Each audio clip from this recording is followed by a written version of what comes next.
ವಿಶಾಖಪಟ್ಟಣ ಕಡಲ ತೀರದಲ್ಲಿ ಇಂದಿನಿಂದ ಆರಂಭವಾದ ದ್ವೈವಾರ್ಷಿಕ ಬಹುಪಕ್ಷೀಯ ಕಡಲ ಸಮರಾಭ್ಯಾಸ ಮಿಲನ್ 2026ರ 13ನೇ ಆವೃತ್ತಿಗೆ ರಕ್ಷಣಾ ಸಚಿವ ರಾಜನಾಥ್ ಸಿಂಗ್ ಚಾಲನೆ ನೀಡಿದರು.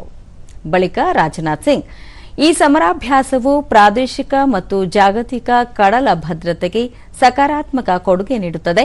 ಮಿಲನ್ ಸಮರಾಭ್ಯಾಸದ ಮೂಲಕ ಜಗತ್ತಿನ 74 ರಾಷ್ಟ್ರಗಳು ಒಗ್ಗಟ್ಟಿನ ಮನೋಭಾವ ಮತ್ತು ಕಡಲ ಸುರಕ್ಷತೆಯ ಕಾಳಜಿಯನ್ನು ಒಂದೇ ವೇದಿಕೆಯಲ್ಲಿ ಪ್ರತಿಪಾದಿಸುತ್ತಿವೆ ಎಂದರು. ಎಲ್ಲ ಪಾಲುದಾರ ರಾಷ್ಟ್ರಗಳ ಸಂಘಟಿತ ಪ್ರಯತ್ನದಿಂದಾಗಿ ಮಿಲನ್ ಪ್ರಾದೇಶಿಕ ಸಂವಹನದಿಂದ ವಿಶ್ವದ ಪ್ರಮುಖ ಬಹುರಾಷ್ಟ್ರೀಯ ನೌಕಾ ಸಮರಾಭ್ಯಾಸಗಳಲ್ಲಿ ಒಂದಾಗಿ ವಿಕಸನಗೊಂಡಿದೆ. ಇದು ಭಾರತದ ಅತ್ಯಂತ ವಿಶ್ವಾಸಾರ್ಹ ಮತ್ತು ಸ್ಥಿರವಾದ ಕಡಲ ಒಪ್ಪಂದಗಳಲ್ಲಿ ಒಂದಾಗಿದೆ ಎಂದು ಅಭಿಪ್ರಾಯಪಟ್ಟರು.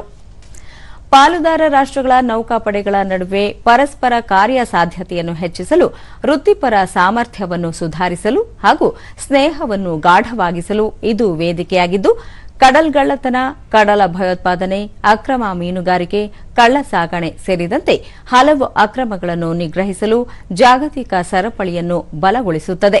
ನೌಕಾಪಡೆಗಳ ನಡುವೆ ಪರಸ್ಪರ ಸಹಕಾರ ವೃದ್ಧಿಯ ಜೊತೆಗೆ ವಿಶ್ವಸಂಸ್ಥೆಯ ಸಮುದ್ರಗಳ ಕಾನೂನಿನ ಸಮಾವೇಶದ ಅನ್ವಯ ಜಲಪ್ರದೇಶಗಳಿಗೆ ಸಂಬಂಧಿಸಿದ ವಿಷಯಗಳನ್ನು ಪರಿಹರಿಸಲು ದೃಢವಾದ ಕಾನೂನು ಚೌಕಟ್ಟನ್ನು ಒದಗಿಸುತ್ತದೆ ಎಂದರು.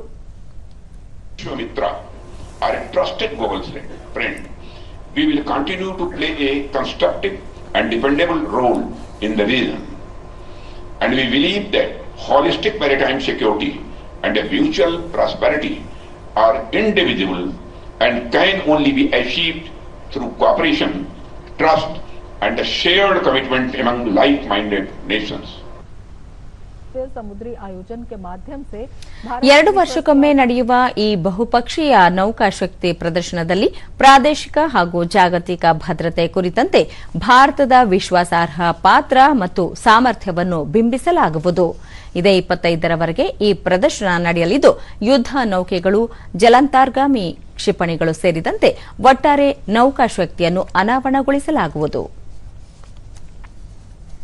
मित्रता के संबंध विकसित किए जाएंगे.